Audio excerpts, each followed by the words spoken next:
Halo, selamat malam semuanya.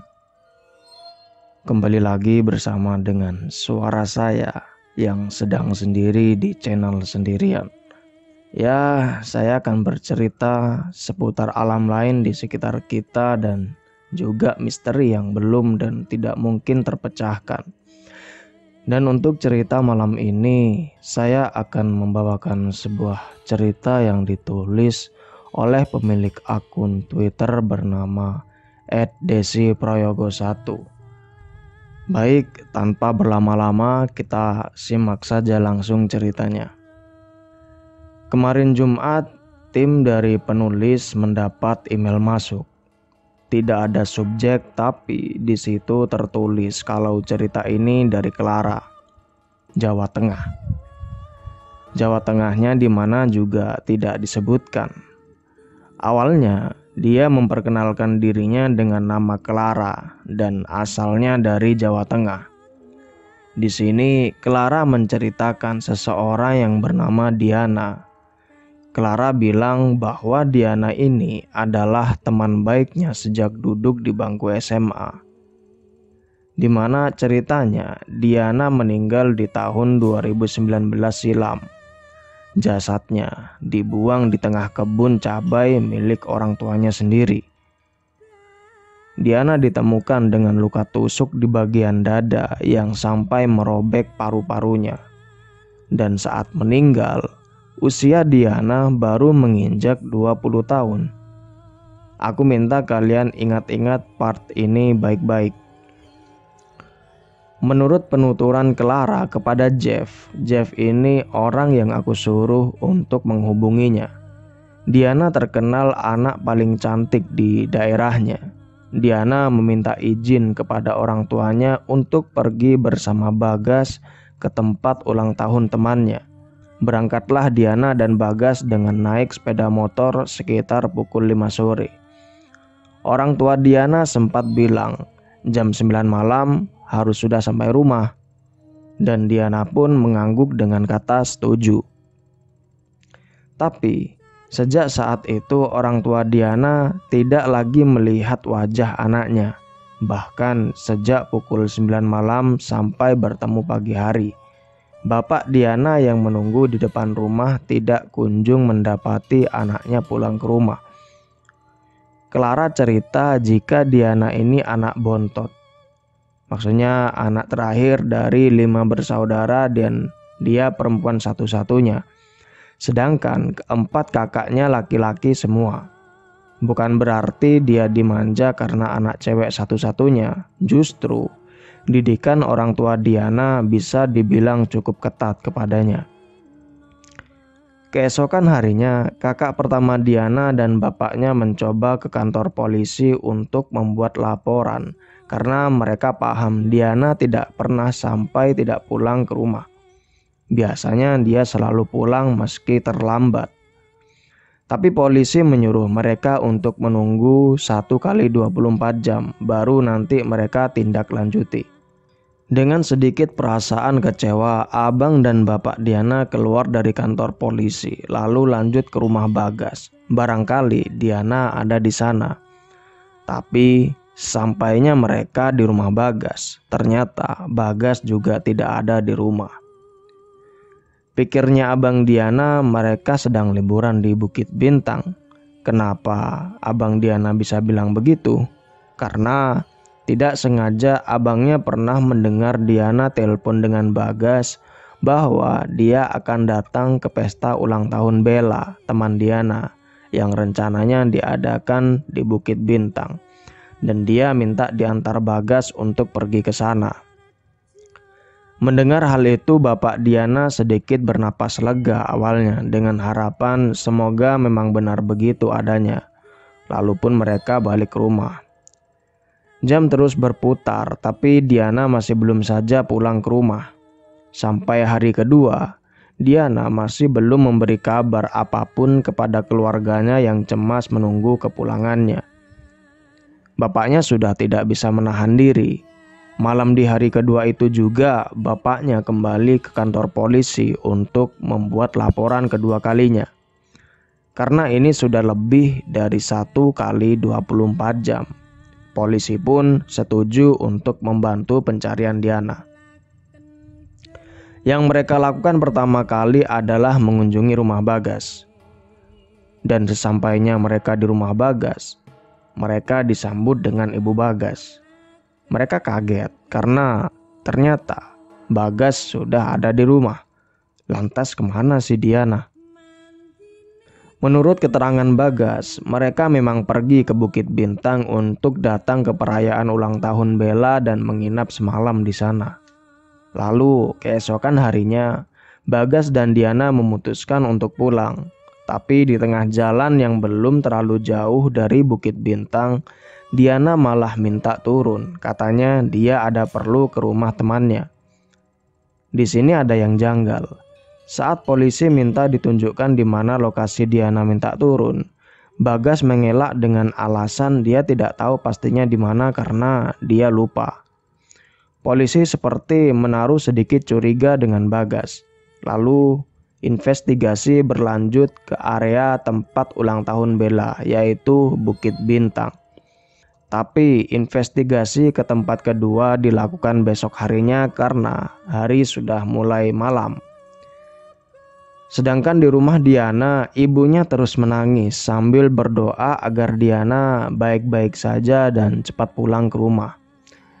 Dan singkat cerita, pagi ini adalah hari ketiga dengan agenda investigasi ke tempat acara ulang tahun Bella. Berangkatlah bapak, abang Diana, dan beberapa polisi ke Bukit Bintang. Setibanya di sana, mereka mencari info ke orang sekitar sampai pada akhirnya mereka diarahkan ke seorang perempuan berusia sekitar 35 tahunan dan perempuan itu yang tempatnya disewa untuk acara ulang tahun Bella. Panggil saja orang ini dengan nama Mbak Fitri. Mbak Fitri membenarkan bahwa pada tanggal tersebut tempatnya disewa oleh seorang anak muda cewek bernama Bella dan akan ada acara pesta ulang tahunnya yang ke-20 tahun. Mbak Fitri juga menyerahkan buku tamu undangan. Akan tetapi ketika polisi mengecek dengan teliti, di situ tidak tertulis nama Diana dan Bagas. Iya, tidak ada nama mereka tercantum di buku tamu undangan. Padahal buku itu wajib diisi oleh para tamu sebelum masuk ke area pesta. Karena kadonya memang harus ditaruh di luar setelah mengisi buku tamu.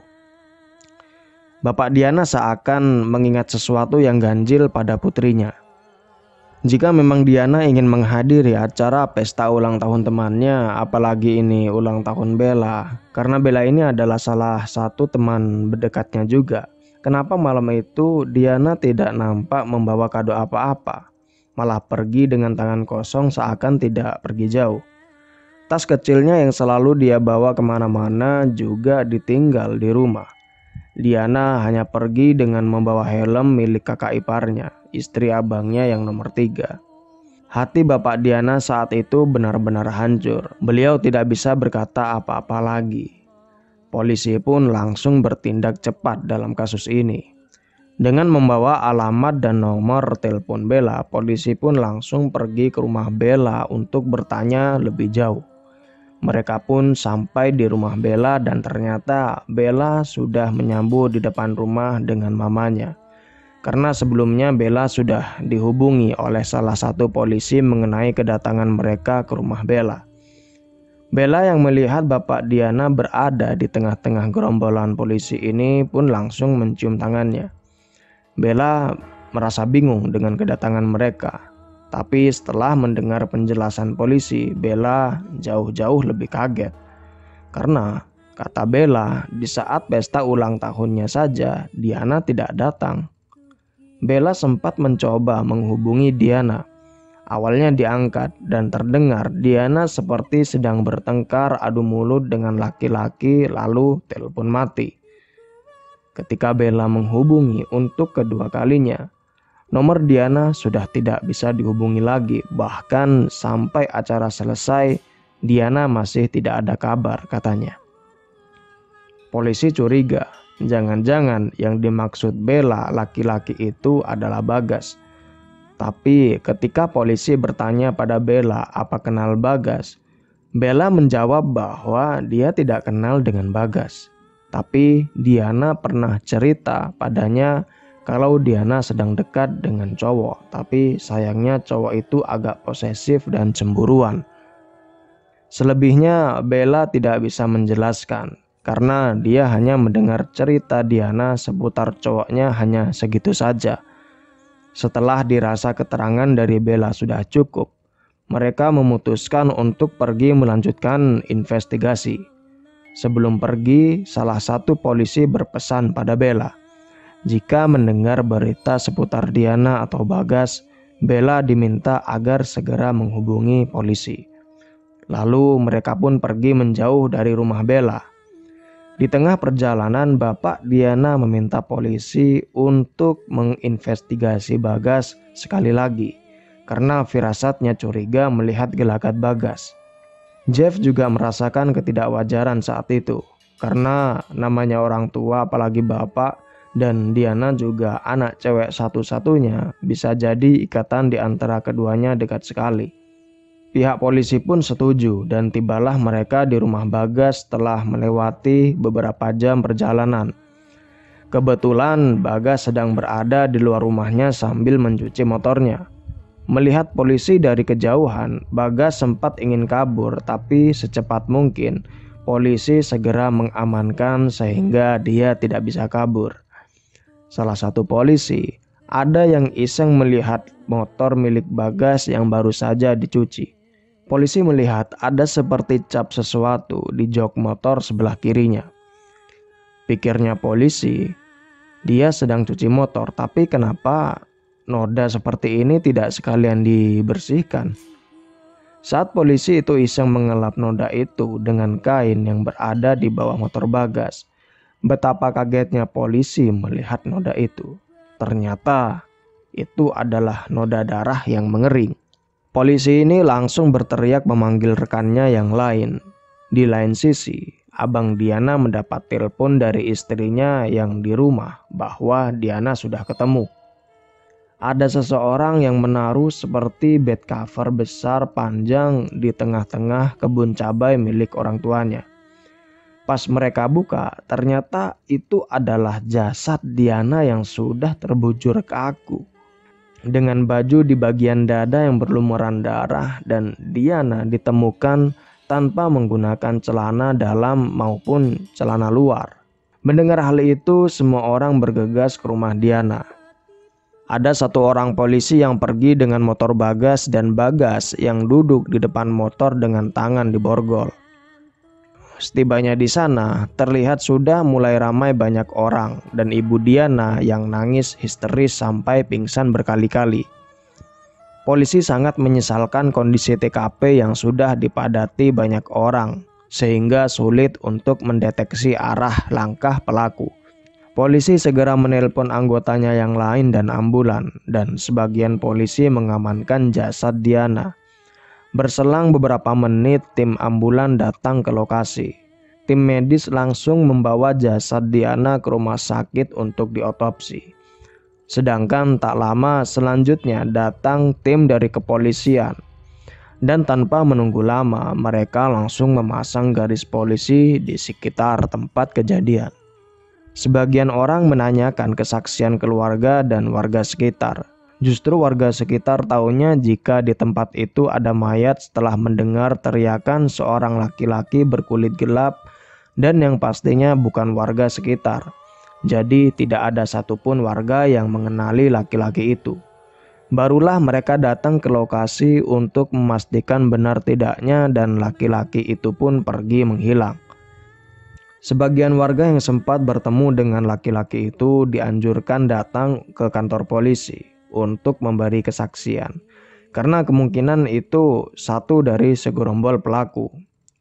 Karena menurut kesaksian Mbak Tiara, istri Abang Diana yang pertama itu, setidaknya ada 5 orang yang menaruh jasad Diana ke dalam kebun. Di lain sisi, polisi masih bingung apa Bagas ada kaitannya dengan laki-laki itu. tapi Bagas tetap dibawa ke kantor polisi. Setelah ditekan oleh pihak polisi, Bagas pun mengaku dia sempat bertengkar dengan Diana pas waktu perjalanan menuju ke Bukit Bintang. Dia sempat memukul wajah Diana sampai hidung Diana mengeluarkan darah dan menetes di motornya. Makanya hari itu dia mencuci motor.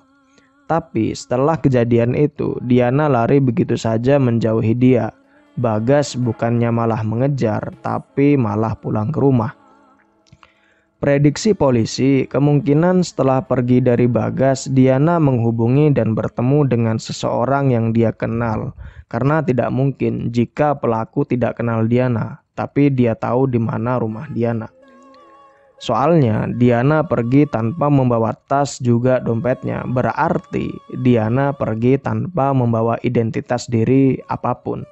Hanya HP yang selalu dia bawa kemana-mana, bahkan uang saja dia tidak bawa. Tapi Bagas tetap dipenjara dengan kasus kekerasan secara fisik yang mengakibatkan seseorang cedera. Di samping itu, polisi masih gencar mencari pelaku utamanya. Kita beralih ke jenazah Diana. Setelah diotopsi, ternyata Diana mengalami luka robek di paru-parunya.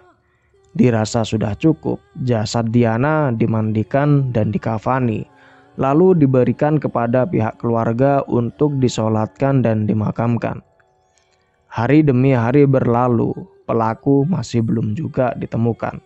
Sampai tepatnya 9 bulan setelah pemakaman Diana, Bagas dibebaskan dari penjara tapi masih harus wajib lapor.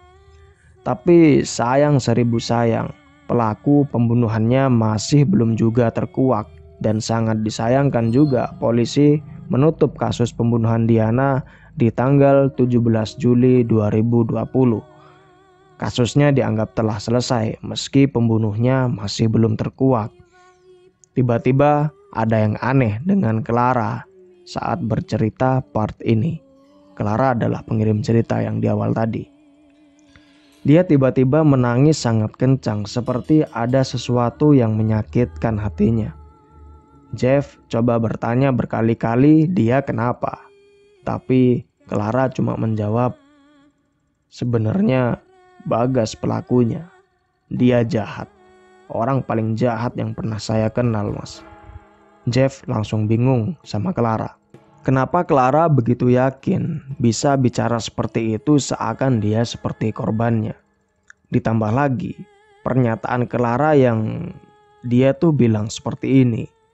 Orang hanya melihatnya seperti itu, padahal pembunuhnya adalah Bagas. Dia pukul aku, Mas, kena hidungku, lalu dia pukul lagi kena pipiku. Dan yang terakhir dia pukul aku lagi kena mulutku. Sampai aku gak kuat, Mas, dan mulutku mengeluarkan darah, lalu aku gak sadar. Bangun-bangun aku sudah di tempat seperti gudang lama. Di situ aku melihat Bagas dan 5 teman laki-lakinya. Aku pengen teriak, tapi mulutku disumpal dan tangan juga kakiku diikat. Aku gak bisa ngapa-ngapain, Mas. Saat itu aku cuma bisa pasrah. Sampai mereka menjadikanku giliran. Mereka melecehkan aku dan memperkosa aku sampai celanaku robek. Di situ hatiku hancur, Mas. Cuma perkara aku tidak sengaja disapa mantanku saat perjalanan ke ulang tahun Bella pas posisi aku lagi sama Bagas. Hanya sebatas menyapa, tapi pikirannya sudah berlebihan ke aku. Sampai dia melakukan hal ini setega ini.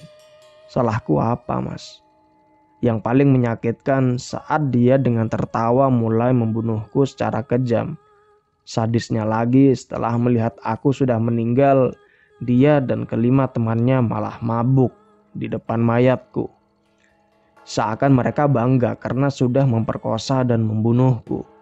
Apalagi Bagas sangat terlihat jelas dia bangga setengah mati. Setelah itu jasadku dibungkus bed cover. Lalu aku diantar pulang ke rumahku. Tapi dengan kondisi seperti ini.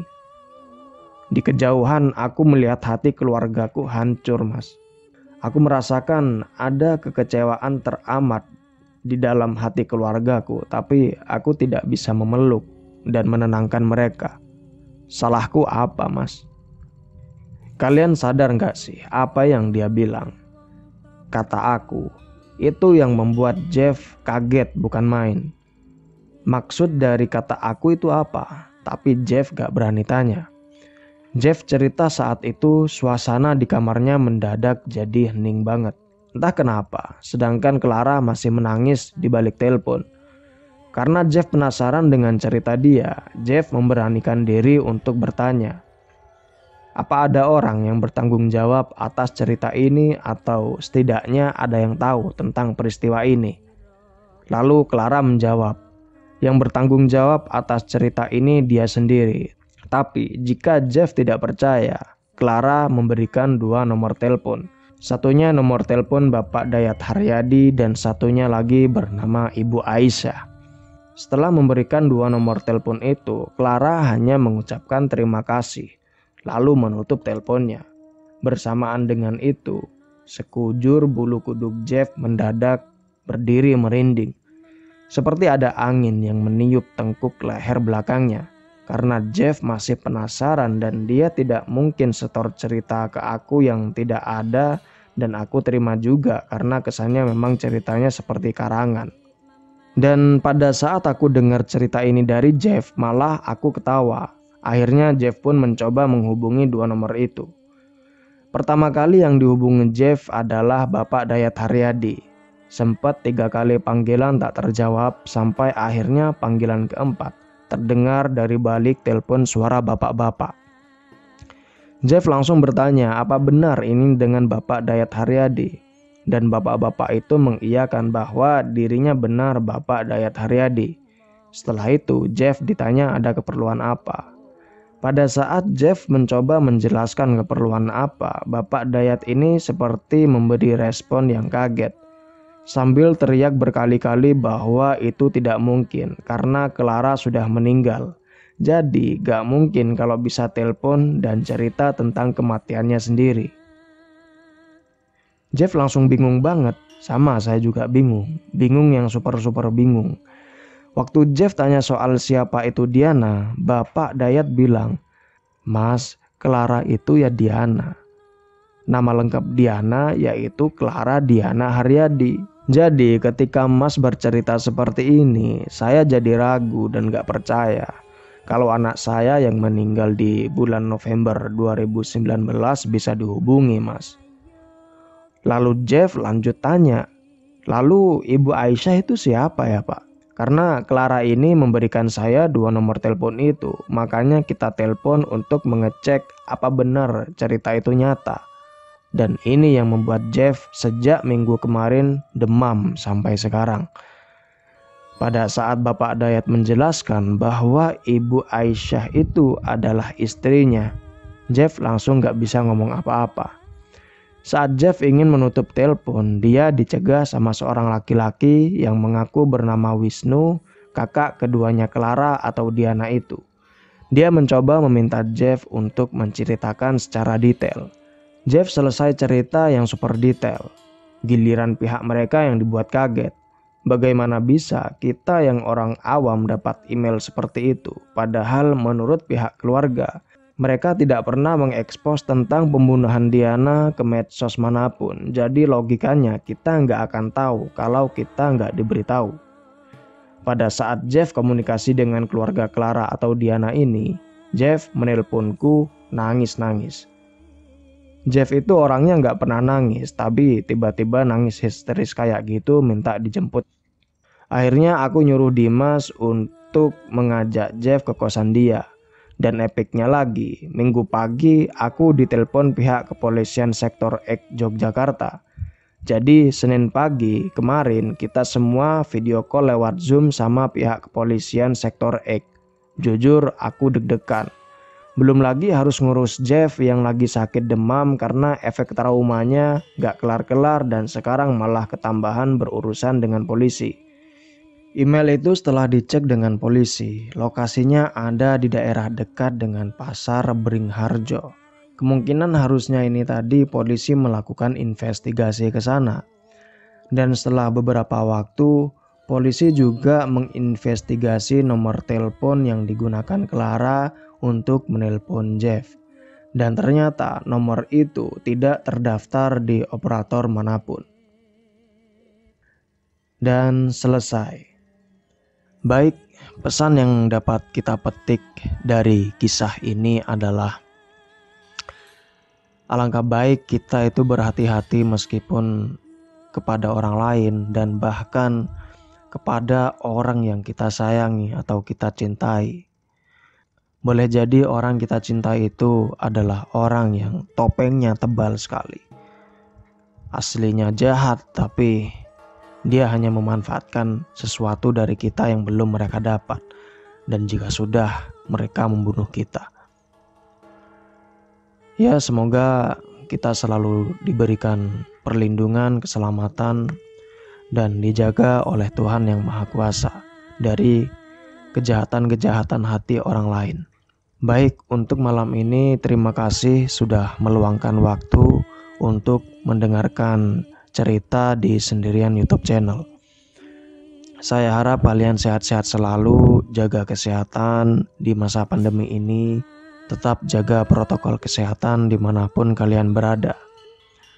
Oke, terima kasih. Selamat malam dan sampai jumpa di video-video selanjutnya.